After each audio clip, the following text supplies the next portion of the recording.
Assalamualaikum warahmatullahi wabarakatuh dan salam sejahtera. Saya Siti Hanisha Jurin binti Kamis, pelajar Bachelor Pendidikan Sains Rumah Tangga tahun kedua.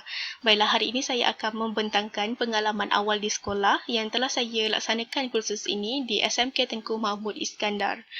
Baiklah, saya akan berkongsikan sedikit tentang latar belakang sekolah ini, yang mana sejarahnya adalah nama asal sekolah ini adalah Sekolah Menengah Rendah Farid Saidi dan telah ditukar kepada SMK Tengku Mahmud Iskandar pada tahun 1968. Sekolah ini ditubuhkan kerana sekolah menengah yang sedia ada terlalu jauh daripada kediaman dan ibu bapa sukar untuk menghantar anak-anak mereka ke sekolah. Oleh itu, Pergerakan Pemuda UMNO yang diketuai oleh Encik Dasuki telah membuat permohonan dan mengusahakan satu tapak yang sesuai di Farid Saidi untuk pembinaan sekolah yang baharu buat komuniti di sekitarnya. Seterusnya, kita beralih kepada misi sekolah, yang mana misi sekolah ini adalah SMK Tengku Mahmud Iskandar komited dengan visi bersama melestarikan sistem pendidikan yang berkualiti untuk membangunkan potensi individu bagi memenuhi aspirasi negara. Kemudian, visi sekolah SMK Tengku Mahmud Iskandar mendukung visi bersama pendidikan berkualiti, insan terdidik, negara sejahtera. Bagi merealisasikan visi ini, SMK Tengku Mahmud Iskandar sedaya upaya berusaha meningkatkan keunggulan sahsiah pelajar, kecemerlangan kokurikulum dan kurikulum, keharmonian hubungan komuniti dan ilmu kemahiran vokasional. Seterusnya, infrastruktur sekolah ataupun kemudahan yang ada di sekolah tersebut. Sepanjang pengalaman saya berada di sekolah tersebut, saya lihat di dalam bidang SRT sendiri, sekolah tersebut telah menyediakan kemudahan yang lengkap, iaitu makmal jahitan dan makmal masakan untuk pelajar SRT, yang mana kedua-dua makmal tersebut dilengkapi dengan peralatan memasak dan menjahit. Okey, dan seterusnya, kemudahan lain yang ada adalah seperti perpustakaan dan padang sekolah yang cukup luas untuk kegunaan pelajar pada sesi pembelajaran subjek pendidikan jasmani. Seterusnya, kita beralih kepada proses pembelajaran dan pemudahcaraan di dalam bilik darjah, yang mana pada ketika itu guru pembimbing saya adalah Puan Khairunisa binti Jamil. Beliau telah menggunakan pelbagai kaedah dalam pengajarannya dan menerapkan amalan pedagogi. Amalan pedagogi yang saya dapat lihat adalah cara guru pembimbing tersebut menyampaikan isi kandungan pada setiap kelas beliau dengan sangat efektif. Okey, dan pelbagai aktiviti juga dijalankan semasa kelas beliau, iaitu dengan membahagikan pelajar kepada beberapa kumpulan dan menerapkan pelajar untuk bekerjasama dalam satu pasukan, dan pelajar juga disediakan aktiviti yang menarik dan pelbagai seperti kuis, gallery walk dan sebagainya. Kemudian, setiap kali pelajar SRT mempunyai kelas, beliau akan mengadakan sesi pengajaran dan pembelajaran di makmal bidang SRT sendirilah, iaitu makmal jahitan, agar pelajar lebih selesa dan lebih memahami SRT itu bagaimana untuk membiasakan mereka tentang ilmu SRT.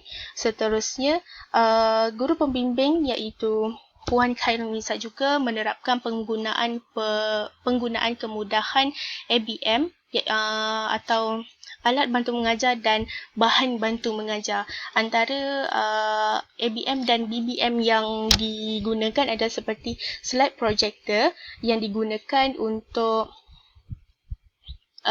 menayangkan slide ataupun video semasa permulaan kelas. Okey, dan binaan blog adalah untuk pelajar RBT. Pada waktu tu saya lihat Puan Khairunisa menggunakan binaan blog seperti Cowboy, Piramid untuk pelajar RBT untuk menerangkan kepada pelajar-pelajar tersebut bagaimana kita untuk menjana idea baru, membina objek baharu, begitu. Okey, dan seterusnya whiteboard ataupun laminate paper untuk pelajar menjawab soalan yang diutarakan oleh guru pembimbing. Okey, dan contoh baju digunakan untuk pelajar SRT dalam topik jahitan. Okey, beliau menunjukkan apakah contoh-contoh baju yang ada berkenaan fashion, olahan fashion, sebegitulah. Dan first aid kit dan alat pemadam api ini digunakan untuk pelajar SRT. Bagi beliau, memudahkan beliau menerangkan tentang topik melawan kebakaran dan keselamatan di tempat kerja. Seterusnya, guru pendamping juga menyediakan RPH yang dengan baik dan terperinci yang mengandungi segala aktiviti dan objektif yang akan beliau lakukan pada kelas tersebut seterusnya. Namun, terdapat sedikit kelemahan di sini yang di mana arahan guru pembimbing ada kalanya kurang difahami oleh pelajar dan sebahagian objektif pembelajaran tidak dicapai oleh pelajar, dan PNP yang dijalankan untuk subjek-subjek lain seperti SRT turut dilakukan di makmal jahitan. Untuk pengetahuan, Puan Khairunisa ini bukan sahaja mengajar subjek SRT tetapi juga mengajar subjek RBT, dan pelajar tersebut juga mengadakan kelas tersebut di bilik di makmal jahitan dan bukannya di bengkel RBT. Yakni saya yakin ianya merupakan satu kelemahan kerana pelajar RBT tak dapat mengadakan pembelajaran mereka dengan jelas kerana yang kita tahu peralatan untuk mereka gunakan adalah berbeza daripada bengkel RBT dan makmal jahitan. Seterusnya adalah aktiviti kurikulum SMK Tengku Mahmud Iskandar, di mana di sekolah tersebut saya telah menyertai Badan Beruniform Bulan Sabit Merah Malaysia. Alasan saya memilih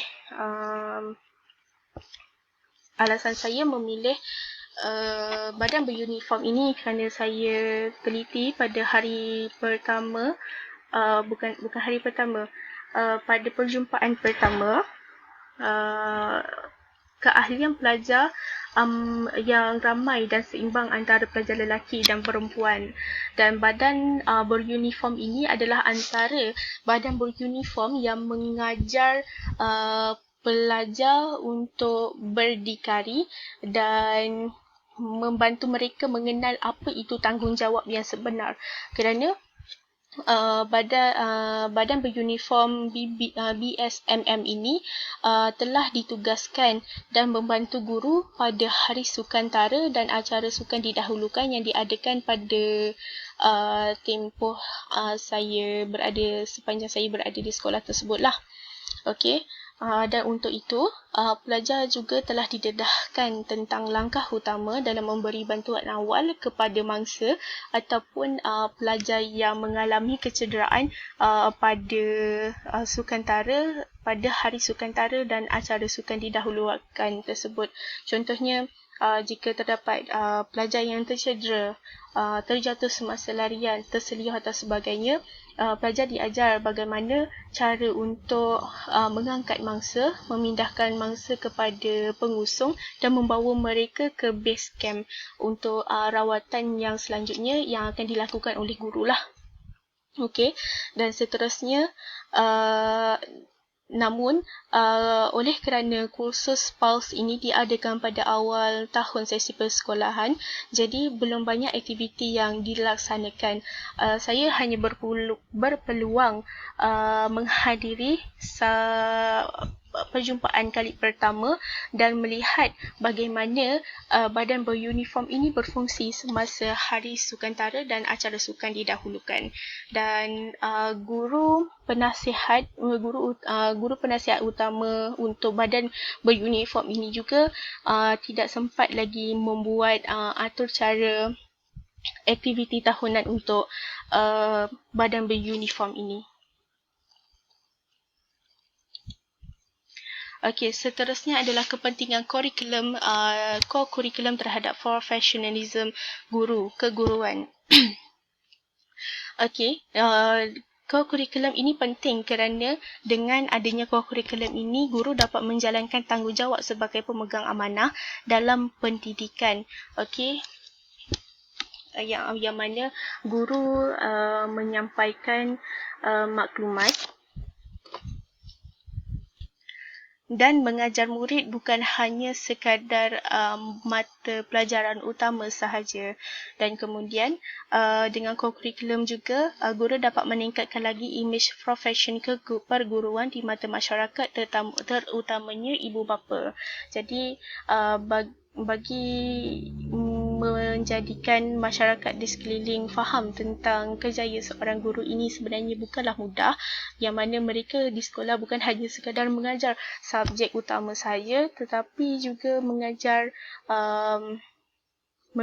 pelajar dan mendedahkan pelajar kepada ilmu pengetahuan yang lebih luas daripada akademik. Dan seterusnya adalah memberi pendedahan luar bilik darjah kepada pelajar yang mana seperti kemahiran dan sebagainya kan. Dengan kurikulum ini, pelajar dapat menimba ilmu tentang kemahiran lain selain akademik. Seterusnya adalah meningkatkan kredibiliti dan kemampuan seorang guru tersebut. Baik, bagi mengendalikan sebuah core kurikulum, guru juga perlu memahiri dan memahami apa core kurikulum yang akan mereka bawakan sebelum menyampaikannya kepada pelajar. Yang ini akan meningkatkan lagi kemahiran guru terhadap penggunaan sesuatu teknologi dan sebagainya. Seterusnya adalah budaya sekolah dan budaya kerja. Okey, budaya sekolah yang terdapat di sekolah ini adalah seperti perhimpunan rasmi dan harian, yang mana mereka guru dan pelajar akan bersama-sama berkumpul di Dewan Perhimpunan sebelum memulakan sesi pembelajaran. Okey, dan pelajar-pelajar juga hadir ke sekolah sebelum jam 7.20 pagi. Budaya memberi salam yang kebiasaannya diaplikasikan oleh pelajar kepada guru mereka. Dan solat zuhur juga dilaksanakan secara berjemaah. Budaya Al-Quran ini dilakukan pada setiap kali hari Khamis.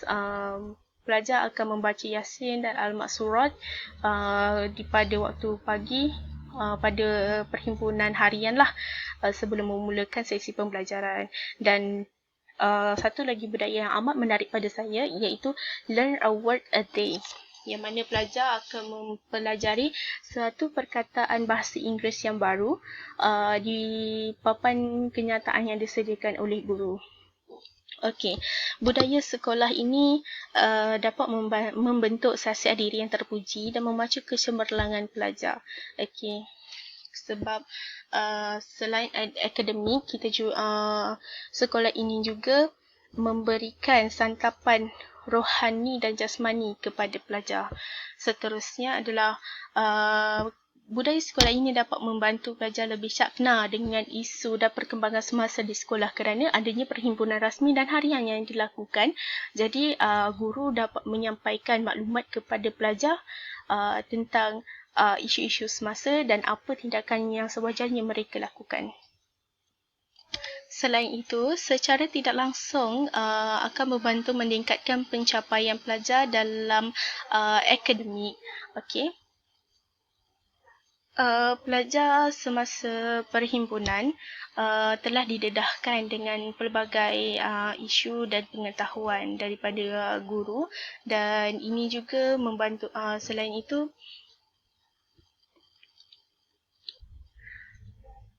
Pencapaian pelajar dalam akademik dapat meningkat kerana adanya budaya iaitu mempelajari satu